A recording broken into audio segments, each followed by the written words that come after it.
Thank you. Thank you very much. Thanks for tuning in. You know, today we're going to talk about the importance of security. Security to our businesses, security to us personally, and what kind of security it would even take to protect something much larger and more important. Let's say like our country. Our guest tonight is former Secret Service agent Joe McDavid. And Joe has actually protected more than 20% of the U.S. presidents, which is more than any other agent in history. And we're really going to learn some behind-the-scenes things of what it takes to provide service at that level. Don't go anywhere. This is an episode you're not going to want to miss. Stay with us.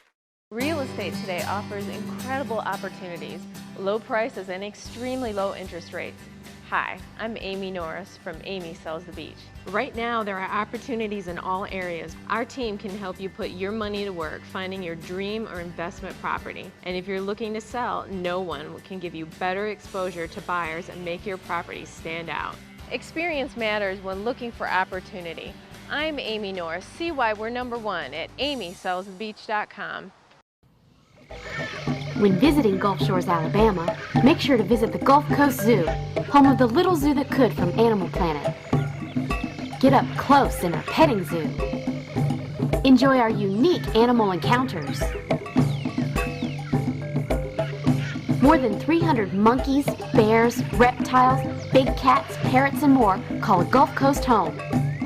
Come on, go wild at the Alabama Gulf Coast Zoo. Thank you. Thank you. Welcome back. You know, I'm really excited about our show tonight. As I mentioned, we'll be talking with former agent Joe McDavid, and I'm really personally excited to find out the behind the scenes of what it really takes to be a part of something this large. I'm here with my friend Joe McDavid. Joe, how are you, sir? Doing well, thank you. Thank you very much for coming on the show. A lot of people really don't know the history of the Secret Service. You know, we kind of, I know I was at an event one time where Colin Powell was there, and Secret Servicemen just came in and took over. And I didn't, up until that point, I really didn't realize how much is going on. And they just kind of take over the place. And well, that's their job. Yeah, it's really unbelievable. And I think most of the time we're just kind of oblivious as to what's going on. But when we think of Secret Servicemen, we kind of associate that with protecting somebody very important, say like a president. But really the history of the Secret Service is quite a bit different. Tell us a little bit about that. The Secret Service began in 1865. Following the Civil War, there was tremendous counterfeiting problems in the United States. They estimate that from 50 to 70% of all the money in circulation was counterfeit. The reason was that there were 1,600 Federal Reserve banks, or banks that were chartered by the federal government, that were allowed to print currency of their own design. And you may be walking around with 16 or 17 different designs of currency in your pocket. So a counterfeiter could just come in and decide he opens a bank of Pembroke Pines or whatever and print his own money and put it into circulation. And there was a need for some type of enforcement to stop this. And on one of the unique features of this, of the establishment of the Secret Service, is on the last bill that Lincoln signed was the establishment of the Secret Service before he went to Ford's Theater that night and was assassinated. Is that right? Yeah. Wow. I don't think he could have ever anticipated they would have been involved in presidential protection later on. Wow, that's very interesting. Now, Secret Service agent, that's not something that when you're in, you know, first grade and they say, what do you want to be when you grow up? I want to be a Secret Service agent. Right. That's not the common thing. How did you decide to really get into this line of work? Well, I had been a Marine officer, and a friend of mine had been recruited by the Secret Service. He came to me and asked me would I be interested, and I said certainly. I thought that would be a great career because my background in the Marine Corps had fit into what they were looking for at the time. I made application and basically was selected. I had to go through a couple of panels of interviews, and I was selected for the job. And one day I get this call that, hey, you're in, and I did not know that they had done a complete background on me during the period of time. They looked at everything that I'd done from the time I was born to the very moment I had gone to work. And, but it was a long and arduous background or time waiting, and but it was exciting. And when I got in, I was proud to be there. It's good to hear that every company, including something like this, has a referral program. Your Right. buddy's like, Right. hey, what are you doing? That's I true. wonder if he got any That's kind of a true. deal for recruiting you. I don't think so. No, probably not. And so I know we talked a little bit about the history of the Secret Service, but tell us a little bit about your history. I mentioned on the opening that you had been with at least 20% of the presidents. Right. But Makes me sound real old. yeah, and whatever your regimen is, I'm going to talk to your wife after about what you do, because he's 106 years old. It's amazing. No, but you've had an extensive history. Yes, I have. I've been on protective details for 7 sitting presidents of the United States, 2 that were not presidents at the time but became president. I started with President Lyndon Johnson, and I retired with the Clinton administration. But following that, I was assigned to George W. Bush through a company that was providing protection for candidates. And then I had the unique experience of being contacted about Barack Obama, whom I had no idea who he was. And none of us did. So when he was still a senator of Chicago? He was a senator, yes, and I was recruited or asked to come and do security advances for him. And later they asked me to take over his detail, and I told him I would for a short period of time, but it ended up to be 3 months. Wow. But long, hard campaign. Now, he was one of the ones I was talking about. He kind of seems like the guy that's like, you could almost just call and be like, hey, let's go catch a game, man, have a couple of beers. Yeah, just one of them real laid back, everyday Joe type guys. He's just a Texas guy that he's kind of like his mother, though. He'll tell you exactly what he thinks. Yeah. And but he's a very personal guy. You could enjoy sitting down and talking to him, and he's a big sports fan, so you could enjoy him. Oh yeah, that's a common ground you always have. Now, is there a big difference between W and then working with his father? Yeah, they're different personalities. Bush Sr. is a very laid-back individual, very nice gentleman, a great sports fan, very intense. He's always moving, never slows down. He plays a round of golf in about an hour and a half, which is phenomenal. And of course, the course is clear. Everybody's driving. He's running alongside. Exactly. But he plays tennis. I've seen him play golf and tennis in the same day. But just a real active guy. Wow. Now, we talked a little bit about, obviously you've been in the game for a long time, and you mentioned that originally you recruited in by a friend, but what is the official interview process like? I mean, is it kind of like, with most jobs, it's like, hey, let's meet, we'll sit down, and tell me about, where you were raised, did you graduate high school? I suspect the actual interview process. It's a little different. The first thing that you must do is take a test, a written examination. Once you pass that, you're brought in and interviewed by one individual who will decide whether you meet the qualifications and basically talk to you. And he will tell you, or he or she will tell you, that you're not going to get the job. And basically, you can walk away or come back. But if you walk away, they're never going to look for you again. But if you come back, that's what they want to find out, if you really want the job or not. Once you have gone through that first interview, you'll be referred to a polygraph operator who will do a polygraph about your background. It's basically on certain areas of your background. Once you've passed the polygraph, you're then invited in to speak to a panel of 3 agents, working agents, who will interview you for about 2 hours. They will get a feel for what type of person you are, whether you're a team player, whether you're an individualist, whatever. And once that's done, you will, and you've passed that part, they all write something positive about you, you will be sent for a physical examination. Once that is done, you will be placed into a pool of personnel in Washington, and then the director and his staff will pick a person from that pool, and generally they'll select 10, and they'll select maybe 2 people out of that group. So even if it's not, even if you're the best at what you do, it's really just a thinning process from here to here, and then eventually you might be one of the lucky couple to get picked. Well, we're going to take a short break, and I wanted to hear a little bit more about the physical demands of what you'd have to meet, and a little bit of the training when we come back. More with Joe McDavid when we come back. Stay with us. Real estate today offers incredible opportunities, low prices and extremely low interest rates. Hi, I'm Amy Norris from Amy Sells the Beach. Right now, there are opportunities in all areas. Our team can help you put your money to work finding your dream or investment property. And if you're looking to sell, no one can give you better exposure to buyers and make your property stand out. Experience matters when looking for opportunity. I'm Amy Norris. See why we're #1 at amysellsthebeach.com.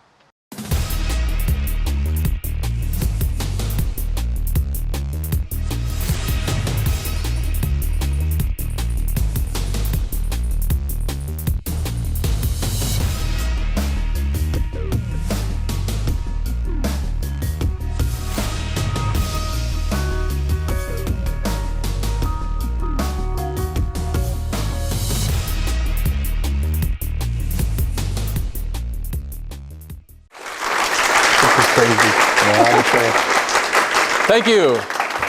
Thank you. Welcome back. We've been talking here with Joe McDavid, former Secret Service agent. That's difficult to say, former Secret Service agent. And certainly you've worked with so many amazing people. And we were talking a little bit about the interview process, how, how there's a pruning and a thinning out. But tell us a little bit about the physical demands of, do you have to stay, I would imagine that you have to stay in pretty tip-top. Yeah, you do.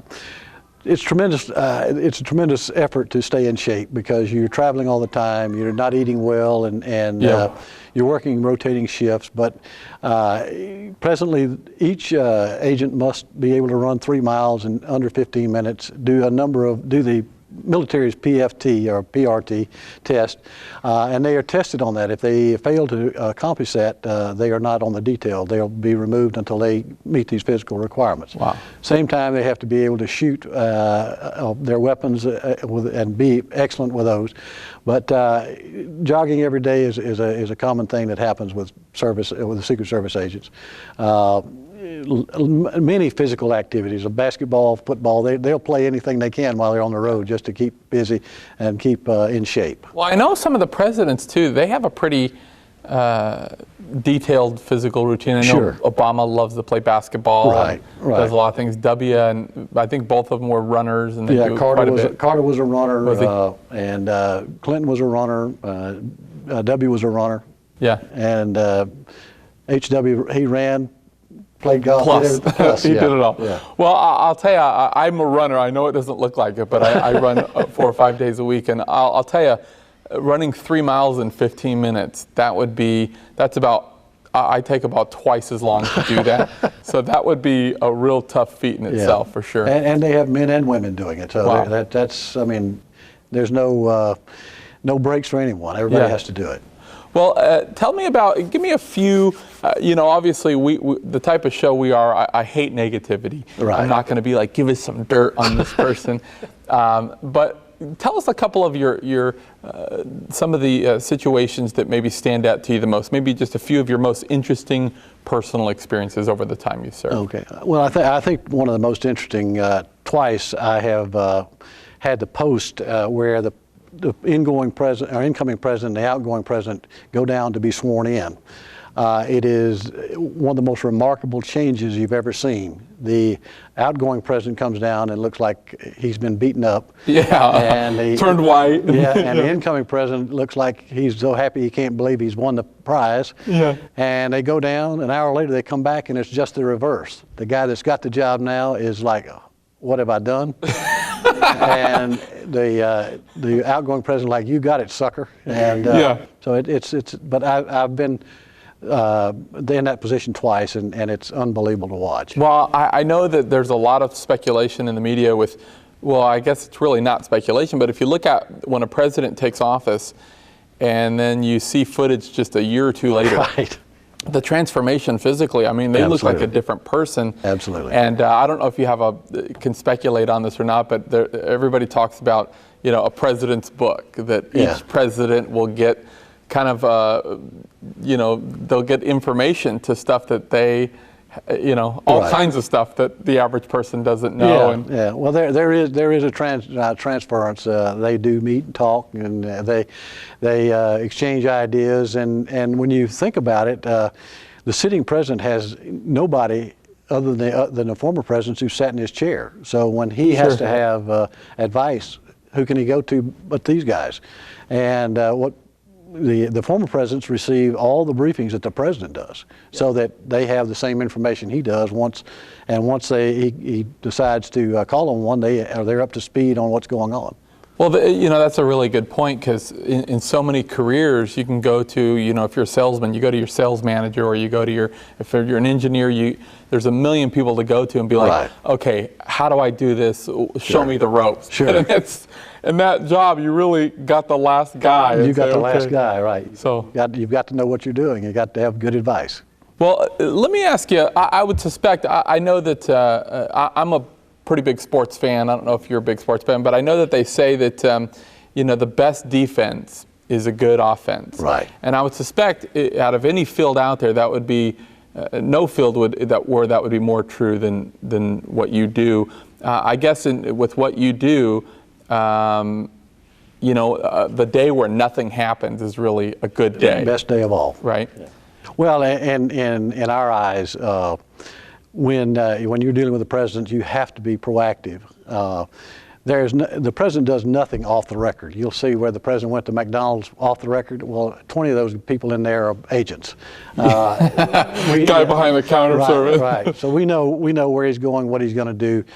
He never does anything that we don't know about, because we can't allow it to happen. Yeah. And we put people in the crowd. We do a lot of things that are, people don't think about: windows, fire extinguishers. All these things come to mind when you're dealing with the president. Manhole covers in the street, we check those. There's thousands of things that have to be checked, and it's just not a simple ride into town and ride back out. And we can't do it without the local police. Local police do an outstanding job of assisting, but it's a very complex, comprehensive operation. Well, there's so many variables and moving parts to something, that kind of a strategy must be really overwhelming. It is. And I always think about, all the different types of things you must look into before you actually have an event take place. Right. Like you said, manholes. But do all presidents have threats? I would suspect that, with half the world, you're a pretty popular guy. The other half, you're a pretty popular guy, not in a good way. So do some have more than others, or? The president averages about 100,000 threats a year. Wow. And we estimate that 5% of those people are willing and capable of committing the act that they say they want to do. But think of all the assassination attempts in the past few years, and we didn't know about those people. So there are others out there. But and that's one of the most difficult jobs you have, is to receive a threat, go in and interview an individual who's made that threat. He could be drunk in a bar, or he could be some person who really has the ability to kill the president. And you have to make that judgment. So many times we have to make judgments that psychiatrists would never do, or psychologists would never do in years, but we have to decide the degree of danger that person may present to the president. And it's tough to do. Yeah, you could see why they get so gray. I mean, that's several thousand threats a day, every day. Yeah. And then you say 5% are actually serious. Absolutely. That's absolutely amazing. Yeah. But I wanted to talk about, let's say, and be honest with me about this, but, you're standing next to the president, right? Right. And then a gun goes off, or you hear this big boom. Right. What do you do? I mean, do you leap in front of the bullet, or how does that really work? Because, you hear about Well, we are trained constantly on reacting to certain situations, like a gunshot, and it's almost like a football team. Everybody has a position around the president, and they will make their move or their block or whatever you may want to call it. And I refer to the time that Tim McCarthy was shot when Reagan was shot. Everybody said, "My goodness, he jumped in front of that bullet." No, he didn't. He was doing what he was trained to do. Took his position. He took his position, and happened to get hit.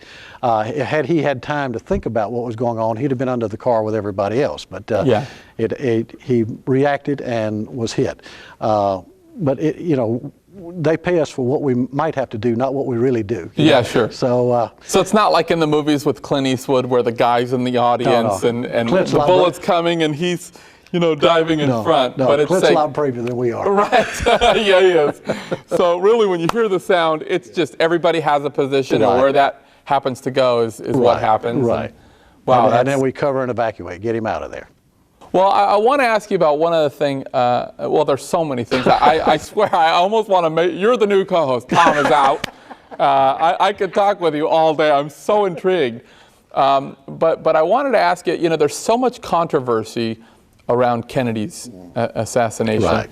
And, you hear there was a second shooter, and I was actually talking to somebody yesterday that was at a museum in Washington where they actually show the real footage, and he was saying that, they actually turn around, the driver possibly, they speculate, was the second shooter. And there's so many things, but I wanted to ask you, do you have an opinion of it, or do you have some inside information that we possibly don't have, or can tell us something new? Because again, this is something that's still going out there. It's so broad.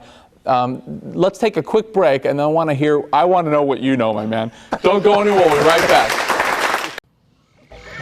When visiting Gulf Shores, Alabama, make sure to visit the Gulf Coast Zoo, home of the little zoo that could from Animal Planet. Get up close in our petting zoo. Enjoy our unique animal encounters. More than 300 monkeys, bears, reptiles, big cats, parrots, and more call Gulf Coast home. Come on, go wild at the Alabama Gulf Coast Zoo.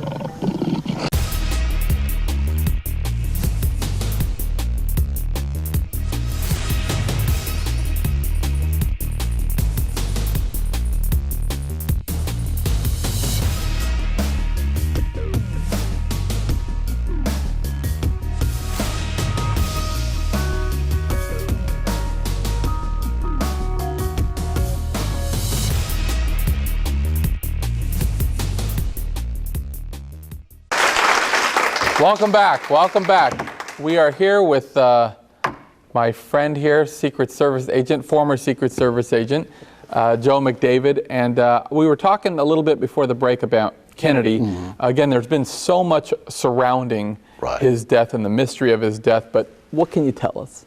Well, most of the people that were on the follow-up car, the one behind Kennedy, were at the White House when I went there. And I have talked extensively with most of those people. I've been to the book depository. I've looked out the window. I've sighted a rifle out of it, which we all have to do. We all have to go through training there. As a former Marine, I can tell you that the shots that Lee Harvey Oswald fired were not difficult at all, because there was a low downgrade that the limo was traveling at the time. He could have fired all 3 shots. I believe that he did, and it's I don't have any doubt that he was the lone assassin. The problem I have with, and I think most of us have, is what went on in Mexico City when Lee Harvey Oswald was there. Who did he talk to? What did he do? We don't know anything about that. But I believe he was the lone assassin, and I think that forensics has proven that basically it had to be him. Yeah, because you hear so much about a second shooter, or it's a driver, or there was the mafia. He was pretty against the mafia, or he was actually, it could have been about possibly something to do with currency.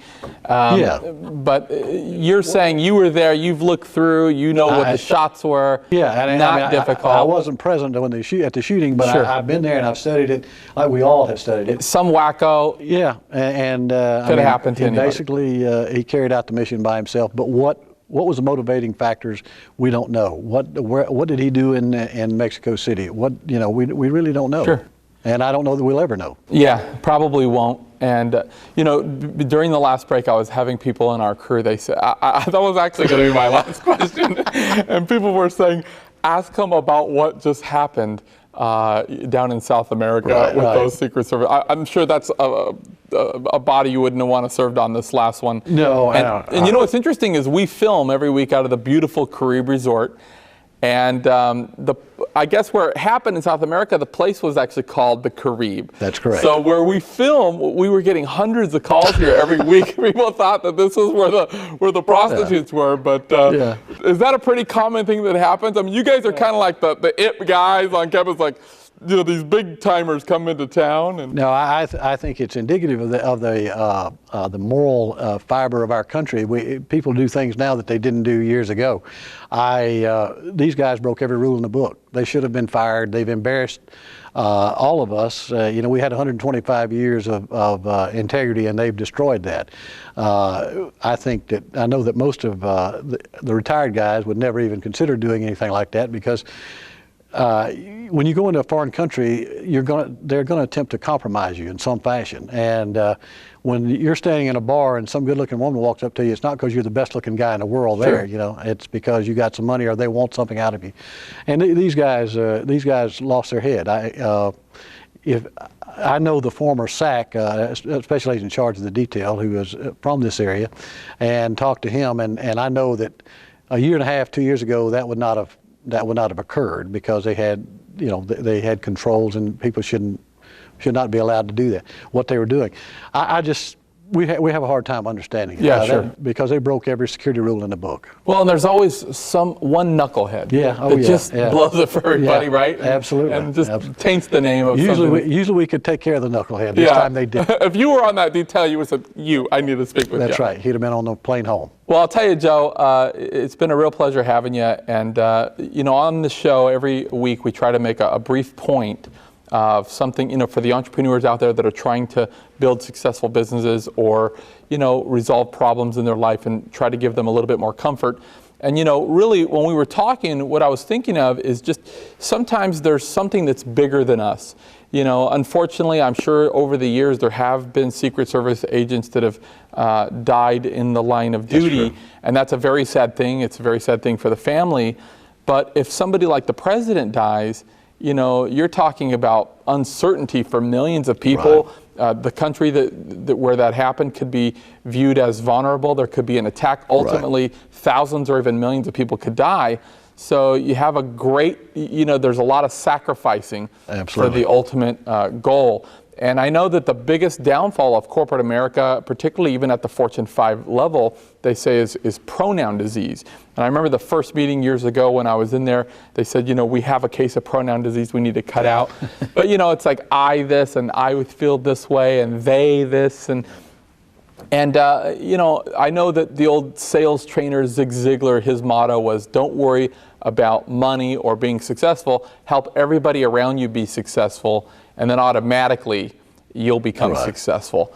And I think that, the lesson today is to really, if you're a part of a team, if you're a part of a family unit, if you're part of something that's bigger and more important, don't look at it so much of what's in it for me right now, but as long as that objective is being accomplished and you're taking care of the family, so to speak, then you're certainly going to be well taken care of. And I know the U.S. government did certainly take care of you very well, and they've been there for you. They have. Although I'm not going to say there's been no complaints, I'm sure. But well, Joe, thank you very much. Come back anytime. We'd love to have you. Certainly. Appreciate it. Again, come back. Thank you very much, guys. That's our show for tonight.